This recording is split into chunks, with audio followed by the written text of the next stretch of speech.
Welcome, listeners, to A Writer's Life. I'm your host, Heike Bohm, the author of the novel Secrets in the Shadows. A Writer's Life is a place where I'll be in conversation with fellow writers. We'll discuss all things writing. They'll read from their latest works, and we'll explore what happens beyond the pen in A Writer's Life. It's gonna be a page turner. I just know it. Pull up a chair and join us.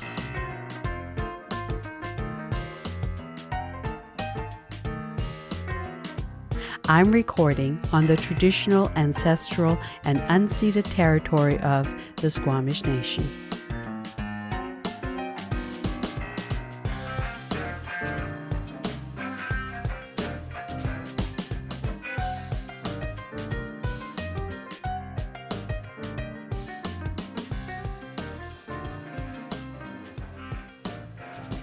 Welcome, listeners, to another episode of A Writer's Life. Today, I'm honored and thrilled to be in conversation with Tanya Boteju. She is a teacher and writer living on unceded territories of the Musqueam, Squamish, and Tsleil-Waututh First Nations. Part-time, she teaches English to clever and sassy young people. The rest of her time, she writes and procrastinates from writing. Her novel, Kings, Queens, and In-Betweens, Simon & Schuster, 2019, was named a top 10 indie next pick by the American Booksellers Association, as well as selected for the American Librarian Association 2020 Rainbow List. Her new YA novel, Bruised, Simon & Schuster, 2021, has been selected as Gold Standard Book by the Junior Library Guild. In both teaching and writing, she is committed to positive, diverse representation. Welcome, Tanya. Thank you so much. I'm happy to be here. Where were you born, and what was it like around your dinner table when you were growing up? I was born on the island in Victoria, BC, and that was where I was born and raised. And I have two older sisters, and my parents are immigrants from Sri Lanka. So I do remember sitting around the dinner table up until when we got to be teenagers and we're busy all the time. What I remember most about sitting around the dinner table with my family is the food. We're a foodie family, and my mom always made really great Sri Lankan food, lots of rice and curry. She would make Western food too, but it was never as good as her her curries. So I remember that. I remember, my sisters and I we were all quite sarcastic. So there was a lot of sarcasm around the table. And our parents would just they were not very sarcastic at all. So I don't know where we got it from, but they would just listen and giggle for the most part. Would they talk about Sri Lanka at all to you guys? Stories and life, what they experienced? I don't remember a lot of that. They never spoke to us in their language, which is Sinhalese. So that was something we never really learned. They would talk more about Sri Lanka, especially my mom, when they were around their relatives, their sisters and brothers, especially. My mom's family was all around us in Victoria or Vancouver too. And so I remember that being the time when lots of stories would come out, is when they would get started and start talking about their childhoods or going off to their different schooling and that kind of thing when they got a bit older. And then sometimes when we'd ask, for sure, but no, they didn't talk a lot about it. And I wonder sometimes whether that's, whether they were just hoping we'd sort of settle into Canadian society or that kind of thing. It comes up, it's interesting because you're asking these questions, because that sort of dynamic comes up a little bit in Bruise too, with my protagonist and her parents, who are also immigrants from Sri Lanka. Well, I find it interesting because I'm originally from Germany and we moved here in 1974. And so I lost a lot of my heritage and even my language because I wanted so desperately to fit in. I couldn't speak my language. I couldn't even speak to my father after a while. And that sort of had a real impact, the loss of my birth language. And I never felt proficient in either English or German. So I always lived in this gray kind of zone and, trying to fit into this culture and understand it, I still am in places where, I'll say something that's not correct, the right meaning for the word, or I don't understand the humor, or because of the cultural differences, even though it was quite a long time ago. Do you find that growing up with your parents from a different place, did that have an impact on you? And did that happen for you? Yeah, definitely. I mean, I think with both of my parents, they went through lots of the same sort of struggles that I think a lot of immigrant parents come from, especially from, developing countries. The color of their skin definitely affected their everyday lives too. I feel lucky that I still got some of my culture through them. I mean, again, with my mom's family being here, we still were able to, taste the foods, and she often wore saris, and we even traveled back to Sri Lanka as a family a few times as a child. So I definitely am so thankful for that connection. But I definitely can see where we kind of pushed away, my sisters and I pushed away a bit of the culture. Certainly for me, we grew up in going to Catholic elementary school and then private school. And a lot of the people around us, especially when in elementary school, were white. And I remember just being really quite embarrassed of being brown and being Sri Lankan and having parents with accents and living in a super fancy house and that kind of thing. And so I definitely pushed that away. And even like to the extent of, we were talking about my name earlier, the Tanya. And, my given name is Tanya, but to me as a young kid, that actually sounded almost like too ethnic to me, my small child brain. Yeah. And so I would tell people that my name was Tanya up until like grade 12. Some of my high school friends still call me Tanya because of that. I would, shy away from explaining my last name, which is also tricky. And I have middle names, and one of them is particularly sort of Sri Lankan sounding, and it is a Sri Lankan name. And I would never tell anybody what that name was. So like that kind of piece, I remember being kind of tricky and difficult. And it took me a long time to sort of embrace that part of me. And now I do wholeheartedly, and even like include it in my books to some extent. So it's definitely been a bit of a journey, but I can relate to that sense of, not quite fitting and not necessarily wanting to fit into my parents' culture at the time. I think as an immigrant or a child of an immigrant trying to fit into a different culture, it's so layered, such a strong effect on us. For me, it certainly shows up in my writing. What were your favorite books you read as a child? Yeah, it's an interesting one, because I wouldn't have described myself as a big reader as a kid, to be honest. I always loved English class, but I sort of read a lot of what my older sister was reading, which was more sort of what I call entertainment books maybe. And I read some of the basics of like Beverly Cleary and the Babysitter's Club and that kind of thing. But I didn't become an avid reader until university. And I would say partly that was because I wasn't seeing a lot of books that resonated with me, or right, that I could see myself in too. I've had these conversations a few times over the last couple of weeks. Yeah. Sort of this question of like what resonated with you as a kid in terms of books. And there just weren't very many. I could relate a little bit to like the Babysitter Club kids being, my age, or, in high school or whatever, but nothing that really connected with me until I got to university. And then I finally realized, that there were lots of different types of people who wrote books, and that their stories actually overlapped with mine in different ways, and that their identities also overlapped with mine in ways that I hadn't seen before. So yeah, it's interesting. I mean, I definitely liked some of the books that I read, but they didn't last with me. In your bio, you write, in both teaching and writing, you're committed to positive, diverse representation. And I applaud that. Can you speak about the why and the importance of that commitment to you? Yeah, I think I've been a teacher much longer than I've been a professional writer, and teaching has definitely influenced so much of who I am. And teaching high school and teaching English, immersed with teenagers all the time. And one thing that has always struck me is just, how difficult it is to be a teenager, and also how amazing teenagers are.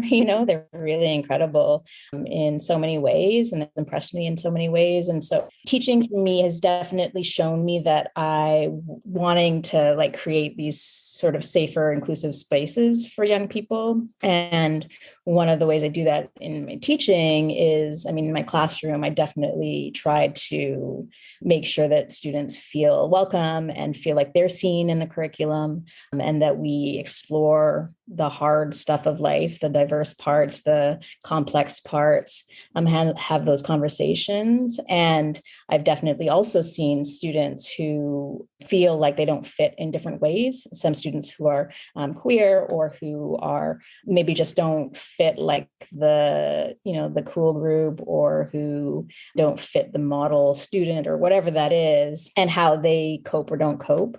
I just see my job as partly to try to make their life at school at least a little bit easier and feel like they have a place. And so in my writing, that definitely translate into the stories that I tell, the characters that I include in my writing. I really try to ask myself what the gaps in my own knowledge are, and where I might not be including the world as it is. And so how can I do that better?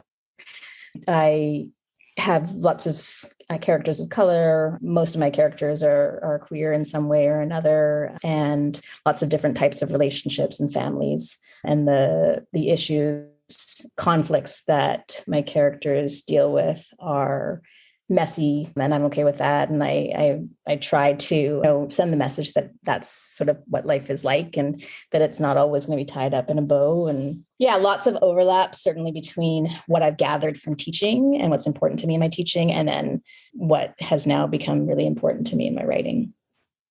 I would have loved to have had you as a teacher. Oh, thank you.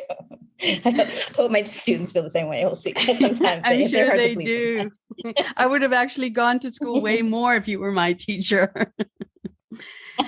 Now, when I was kind of doing some research on you, I came across where you were talking about yourself, and you were saying you were a drag king. So what inspired you to do that? So that was something I did in my 20s, which was many years ago now. I was, as I said, I was born and raised in Victoria, and then I came to UBC, the University of British Columbia, for my undergrad and teaching degrees, and have been living here since. And it wasn't until I came to UBC that I really felt comfortable coming out as gay. And I found a community here of friends who I'm still friends with. And I and a friend went to a drag show here in Vancouver. I don't know, it must have been like second or third or fourth year university. I can't remember. And we just loved it. We thought it was amazing. We thought the atmosphere was amazing, the performances, the community spirit, and we wanted to try it. So she and I put together a number, and we managed, I don't even remember how, we managed to get in on a show at a club downtown that no longer exists. And we performed and just got the bug and really, really enjoyed it. And so we kept doing numbers together, and then we did some numbers apart. And then I had other groups that I performed with. Some of my friends got into it, and we did it. So almost all throughout my 20s, I was performing, and there was a really cool theater group at the time that sort of morphed into something else now, but they were called the Screaming Weenies. And they put on shows that were very queer positive, and mostly comprised of queer folks too. And we put on drag spoofs of well-known musicals, like The Sound of Music became The Sound of Disco, and Maria was a drag queen, and we had all these hilarious numbers where we changed the lyrics around, and we'd perform at one of the clubs downtown, and they did really well. It was super fun, and it was an amazing group of people. Yeah, that was just kind of part of my life that I never would have expected, but that became a huge part of my life. And then, actually ended up inspiring my first book, Drag Kings, Queens, and In-Betweens. Really interesting part of my life that I had. Interesting is an understatement, but a part of my life that I just look back on thinking like, I can't believe I did that, but I'm so glad I did. Yeah, it would be so fun. So fun. Do you find that the drag kings get as much notoriety or awareness around it as drag queens? No, not at all, unfortunately.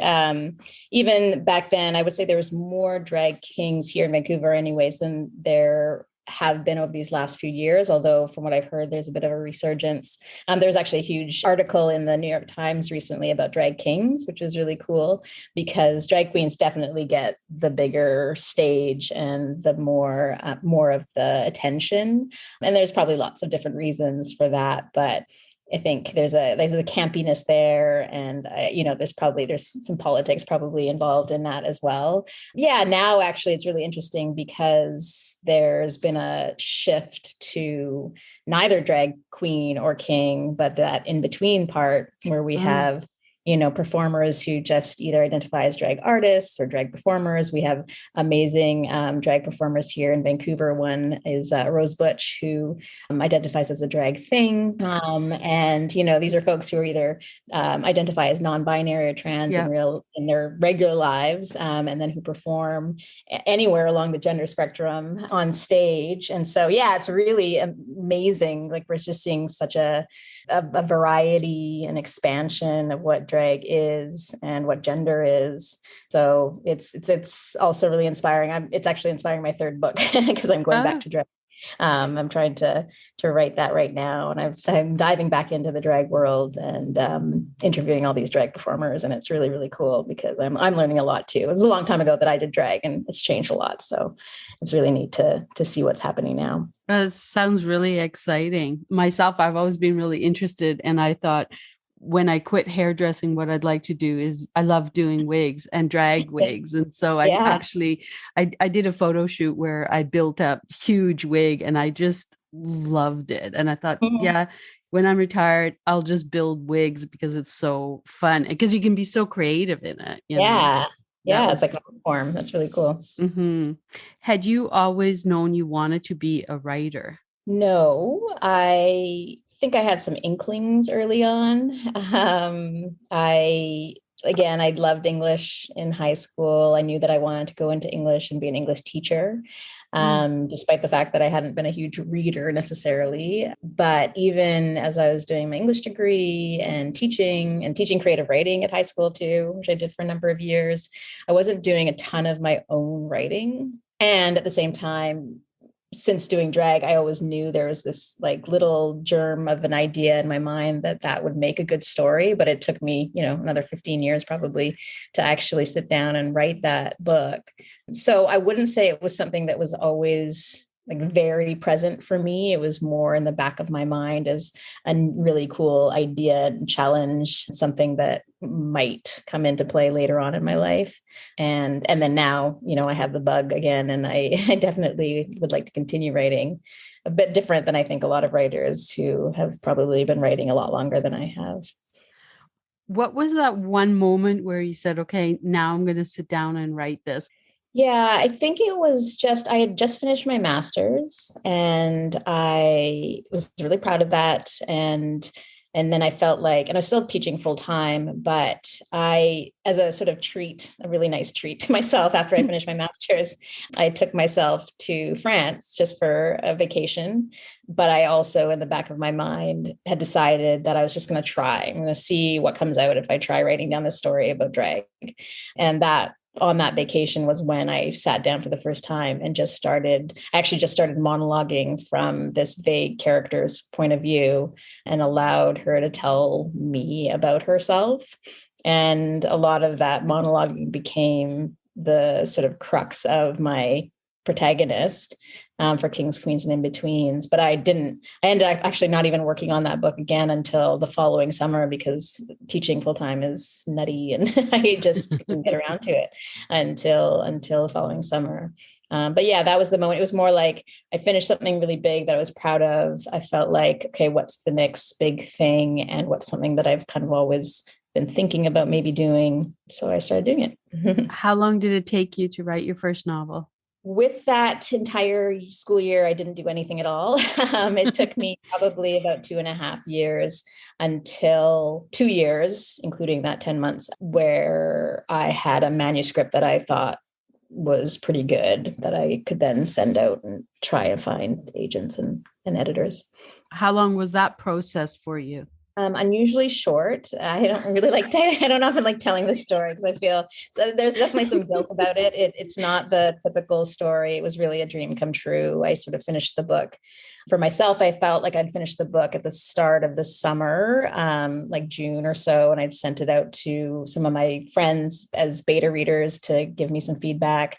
I touched it up over that summer and started sending it out in August to agents. I got an agent within the month. Yeah. And then he found a publisher within, I think, another month. And so, yeah, it was very, very fast and very wonderful and overwhelming all at the same time. Congratulations on that. That's wonderful. Thank I know you. for me, when I got published and I thought, oh my God, what have I done? Now everybody's going to read what I've done. And I wanted to say to them, can you give me my manuscript back? I don't want to do this. Oh, that's so interesting. But now, it's all old stuff. I wonder whether there's lots of writers who feel like that. It's such an interesting reaction, right? You don't expect that kind of reaction, but I can see why. It does feel, scarily real in that moment. In your latest YA novel, Bruised, your protagonist experienced loss, grief, and healing. What inspired this novel? This was a bit different than King's because I was inspired by my own life, really, with King's, and with Bruised, I kind of started from scratch. I just started looking at what kinds of communities or spaces or cultures I wanted to write about. And roller derby was one of the first things that came to mind. And probably partly because of having been immersed in like drag for Kings, I was still already thinking about like, what are some really cool, colorful, interesting subcultures. And roller derby was popped into mind. And it's not related to my life because I've never done roller derby myself. I would never do it. It's such an intense, hardcore sport. And I am not a very courageous person with my body. But I love the idea of being able to learn more about it and write a story about it. And so then I started thinking about, like what kind of character or person would be attracted to roller derby and why. And that's where my protagonist, Daya, came into play, where I started exploring what would be a sort of a more dramatic story for somebody who's attracted to roller derby, and realized after exploring her life, her past, what drives her, that it was this tragedy, right? This trauma that she experienced being in the car with her parents as they are in an accident, and her parents actually die in that accident and she survives. I was thinking like, what would she think that she could gain from something like roller derby? And out of that came this part of her that has taken to bruising herself as a way to cope with her grief after her parents die, and then seeing roller derby, which a friend introduces her to as this opportunity for more bruising, really like more to punish herself, essentially.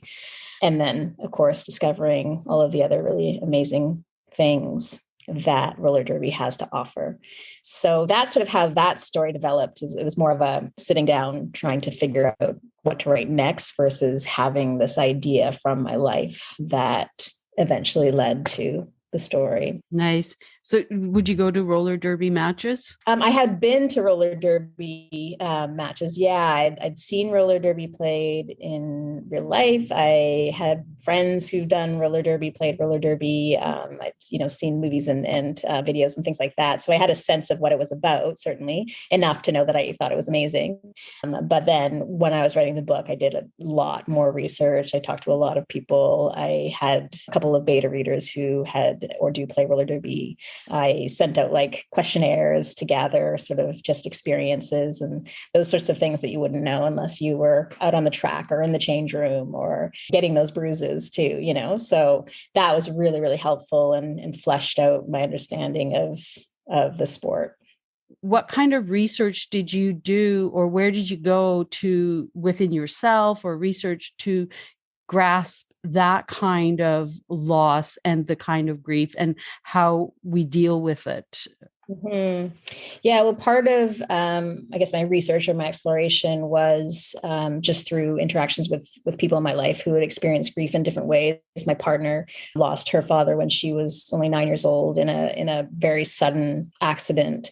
There was parts of Daya that definitely resonated with her in terms of like that anger that comes out, the unfairness of it. But also, thankfully, being a high school English teacher, I've also had amazing school counselors in my life who are also really dear friends. Two of them were beta readers, and so they were able to help me understand a bit more about the grief that they've seen students experience, and especially that piece about self-harm, why people do it, what it gives them or what they get out of it, and how that might be connected to grief or to trauma. And with Daya in particular, because her particular grief is a result of not just losing her parents, but also feeling like she caused their deaths to some extent.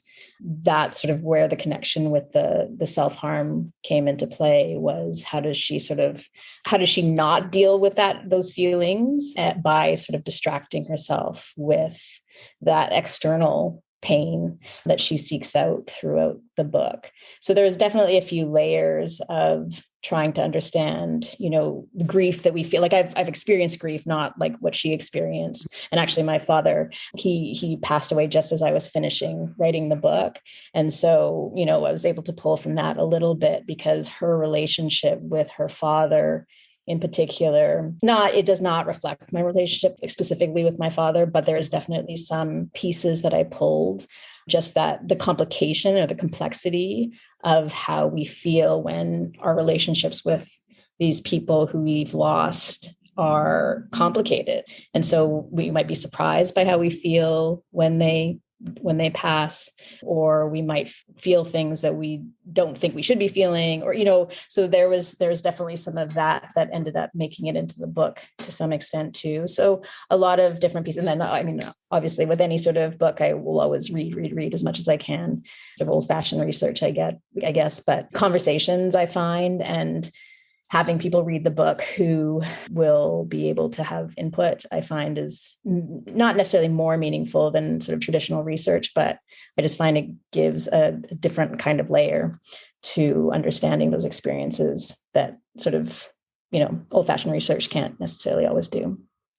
And such important work that you're doing. I just think, oh, it's just wonderful that you're touching on that subject, because for me, when I was growing up, there wasn't really anybody to talk to or, try to understand it. And so kudos to you for taking on such an important subject to help children that are young adults that are going through something like that, grief and loss, because you do interpret it as a kid so much different than an adult as well.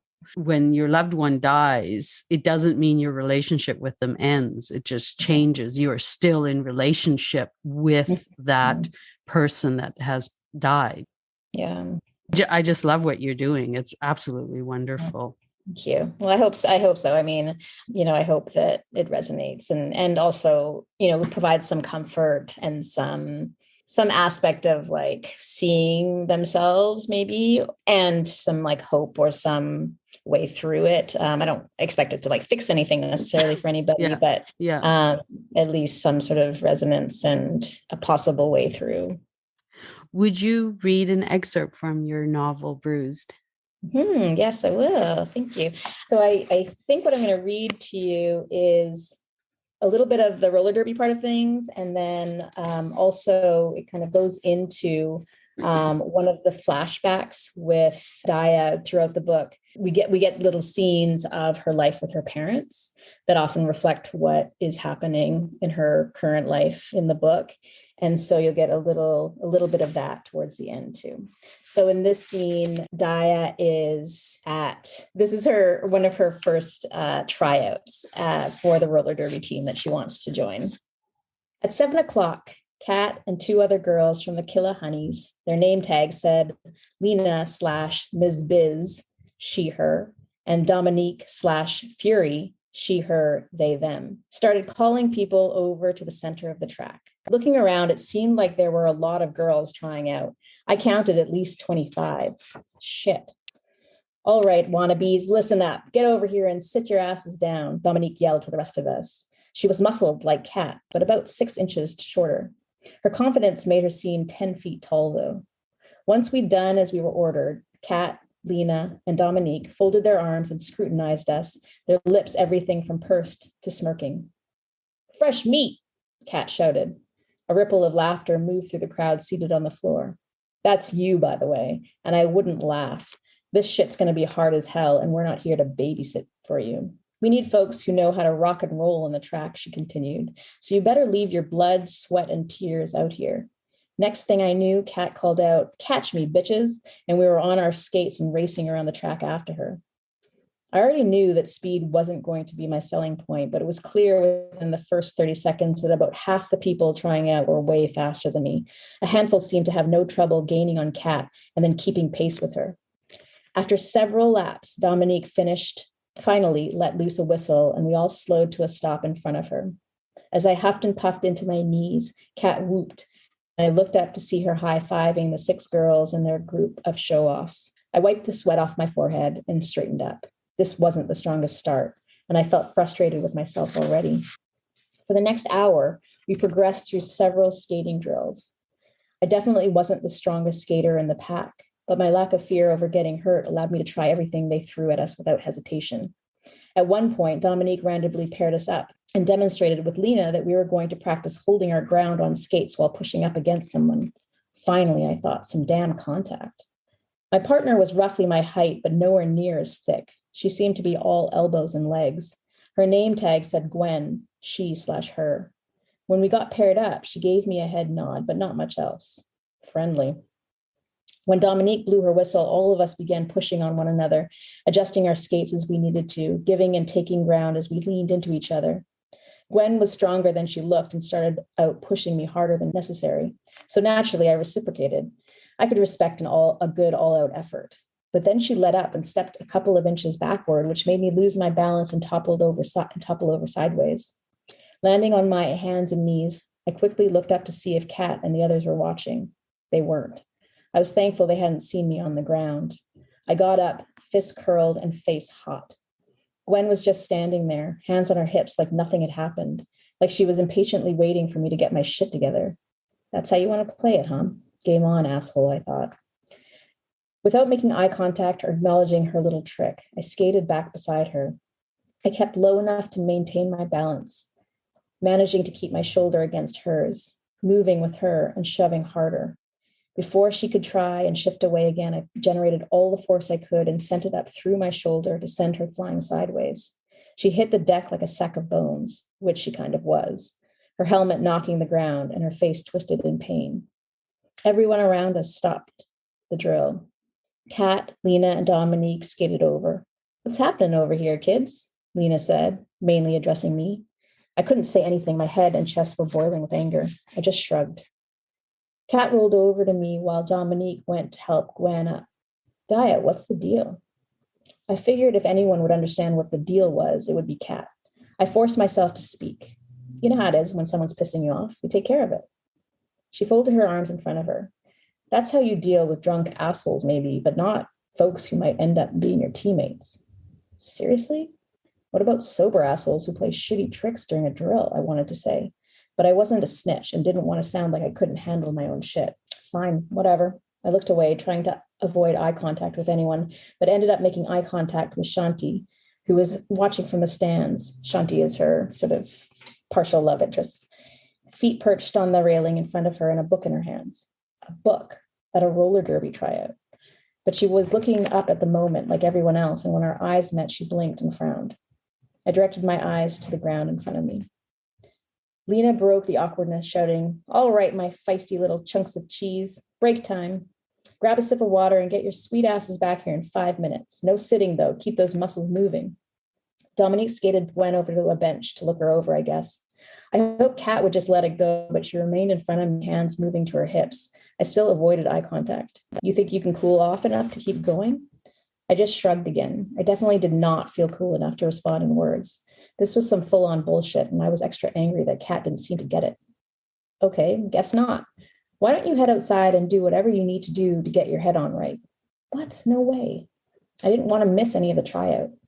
I'm fine, I ground out between my teeth. It wasn't really a suggestion, Daya. Just go take a few minutes. There'll be plenty of chances for you to prove yourself. I needed to prove myself now. When I just stood there staring at my skates and shifting them back forward and back, she added, go.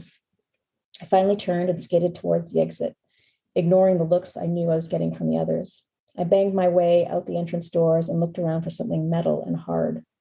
Spotting some bike racks shaped like rounded triangles a few feet away, I skated to them and looked around to make sure no one else was nearby. I placed my right hand on one section of the rack for stability and then slammed my left hand down on the cold metal 4 or 5 times. But each time I did, instead of relief, my eyes just became wetter and wetter. If this stopped working and I just screwed up my chances of making this team, what was I supposed to do? Daya? I released the metal and stood up. My chest shuddered. I wiped my eyes and turned around. Shanti was standing by the doors, her hands gripping her book in front of her, her face somewhere between concern and shock. Are you okay? I didn't want her here. I cleared my throat. Yeah, just need to blow off some steam is all. I'm fine. I'll be back inside in a minute. I just need to be alone. The words felt like marbles tumbling out of my mouth. Oh, okay. She hesitated. I saw, by the way, that other girl. I know you were just frustrated. I'll make sure Kat knows. Whatever. Doesn't matter to me what you do. Her head tilted a little. I expected her to turn and leave, like I wanted her to, but she didn't.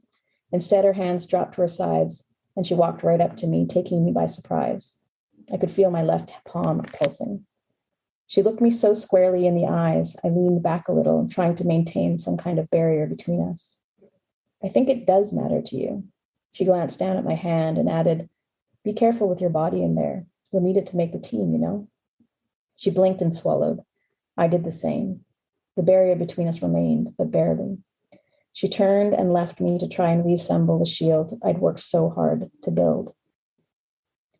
When I was little, I would sit mesmerized as my mom dressed herself in a sari. I remember her wearing them almost every day back then.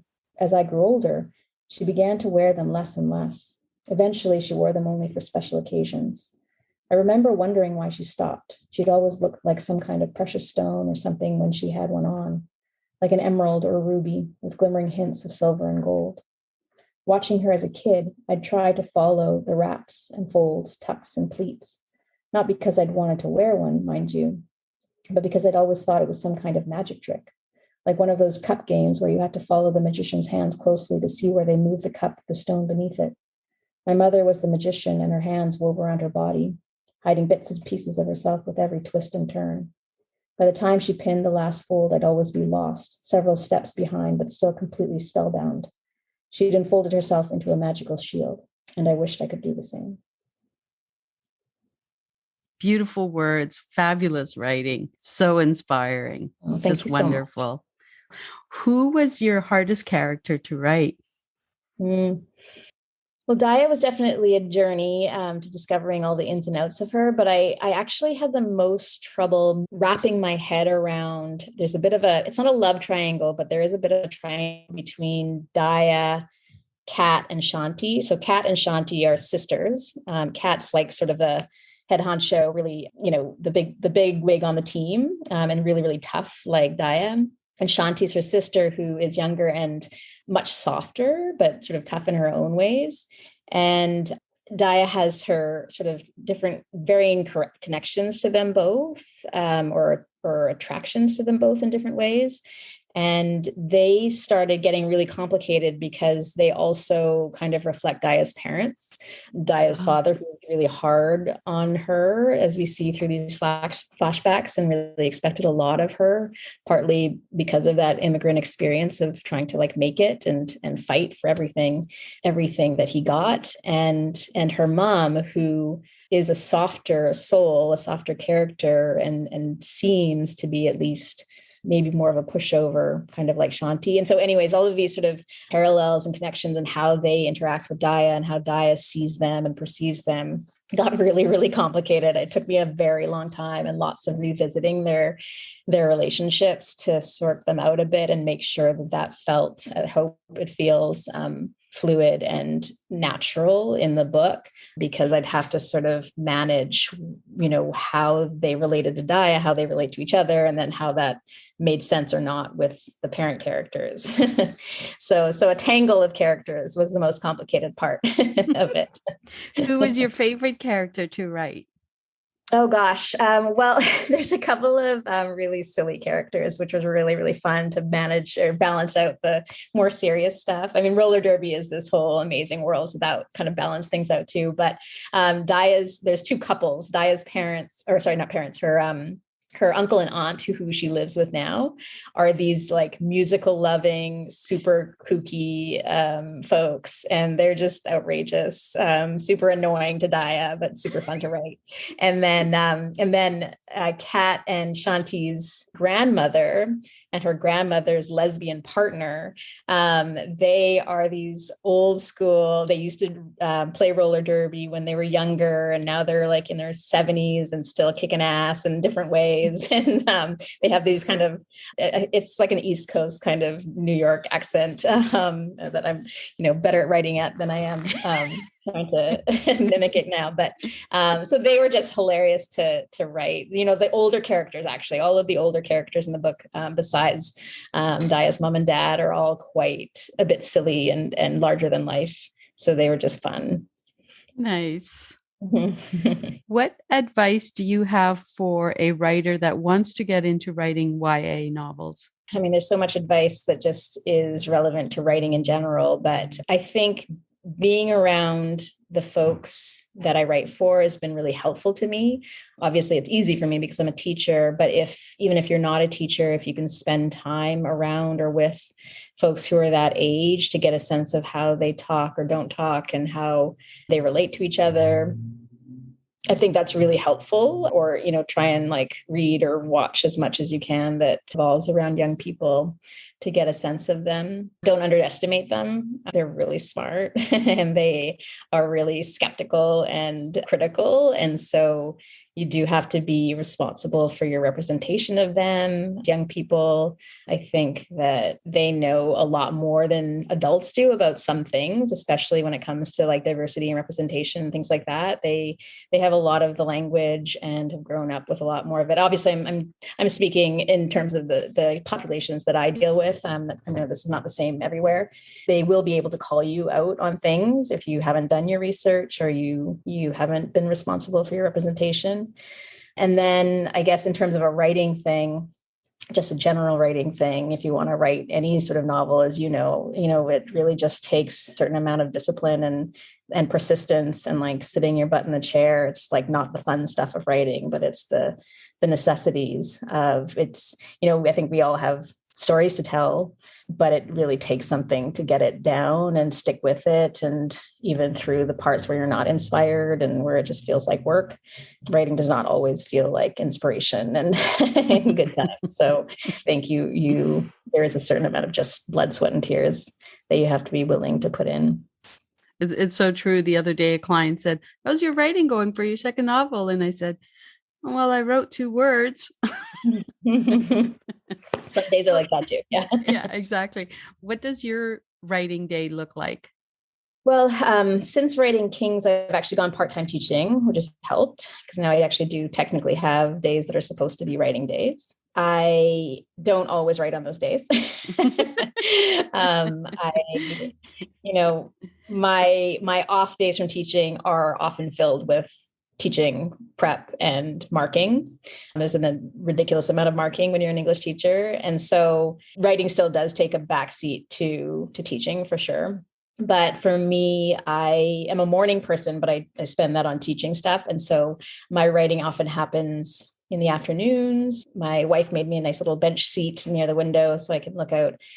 Before pandemic times, I would go across the street to one of my favorite cafes and write there, sometimes with a beer beside me because I love that. I kind of tried to treat it like a bit of a date. So it felt like, an exciting time of my day and something to look forward to, even when I wasn't looking forward to writing, which isn't always. And so now I because it was sort of a little bit all over the place and not very consistent, thanks to this really great writing course I just took with Nina Lacour, who's a really amazing YA writer, I established a bit more of a system. So now I actually record my words and my hours by week. So at the beginning of the month, I'll look at my calendar and what I have on the go already, and I'll set out my writing times. And it's not like once a day or anything like that. It's sort of like at least 3 or 4 times a week I try and set out. And then I will treat that as like an appointment kind of thing. There are some days where I don't do it. Since I've done that, since I've started recording it, I have been writing a lot more than I was before. So that's good. That's been a shift in my writing life, because for a long time, for the whole time before that, it was really just writing when I could find time and energy. And now I force myself a little bit more. I find that even when I'm not writing, I'm constantly thinking about the characters or a sentence, and I'm sure you do that same kind of thing. So I consider that writing too. Yeah, I think we have to be kind to ourselves about, especially, and, when you're like, Brews just came out. So I'm doing tons of events and stuff. And then conversations like this, which I treat as part of my writing life. And so if I have a week where I'm doing a lot of those things, I give myself a break. If I don't have as much time to write, then that's it. That's just the way it is. And that's okay, because I'm still getting things out of these events and contributing to something to do with writing. Right. So I think writing looks a lot of different ways. When you think of your story and when you sat down to write it, do you see the beginning, middle, and end? Or what's that process like for you? Not really. No, I start with character. I spend a lot of time just developing character, monologuing from a character's point of view, getting to know them.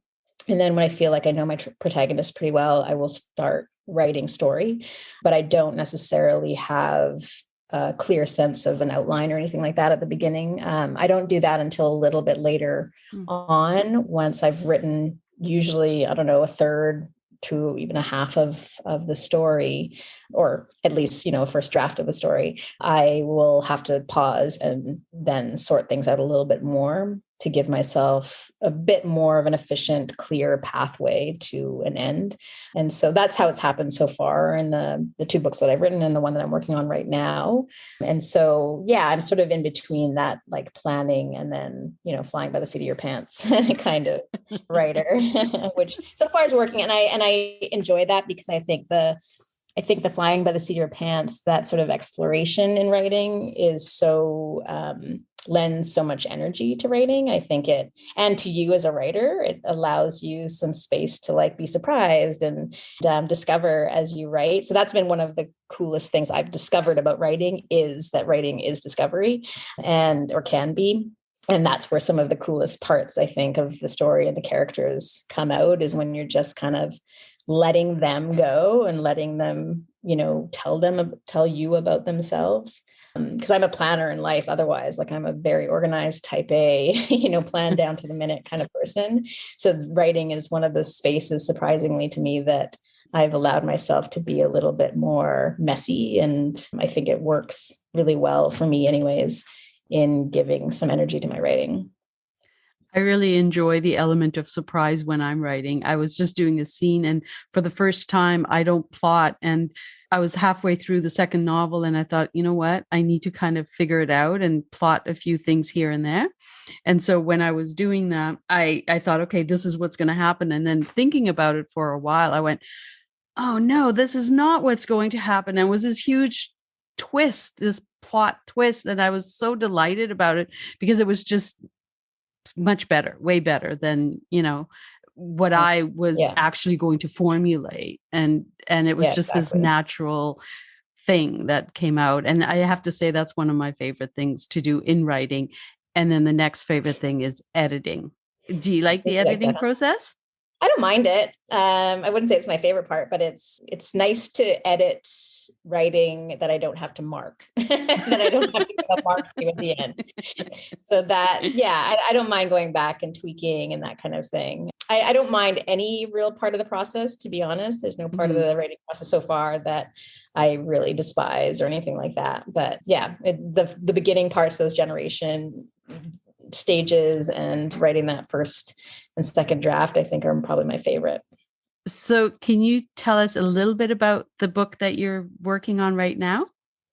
Yeah, so I'm diving back into the drag world. I just felt like there was much more to tell after writing Kings. Kings is definitely a huge part of, drag is a huge part of Kings, but there's just more. There's so much more to drag. So I really wanted to go back into that world and share more of it with the world, because I think mainstream culture has a very specific and maybe narrow sense of what drag is, just from what they see on TV and in pop culture.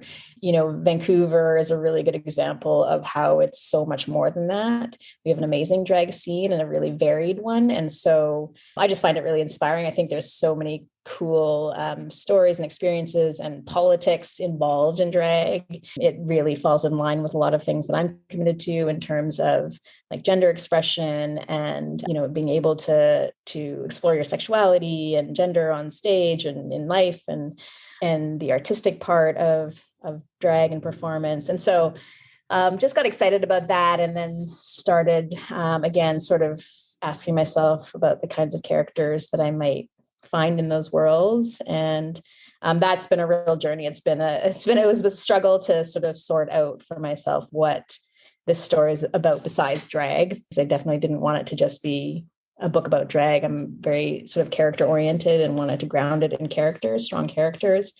But trying to figure out who those characters were has taken me quite a long time. Now I'm at a place where I feel like I know. And it's interesting because it's the first time I'm writing alternating perspective book and not using first person. Actually, I'm using third person here too, which is a change.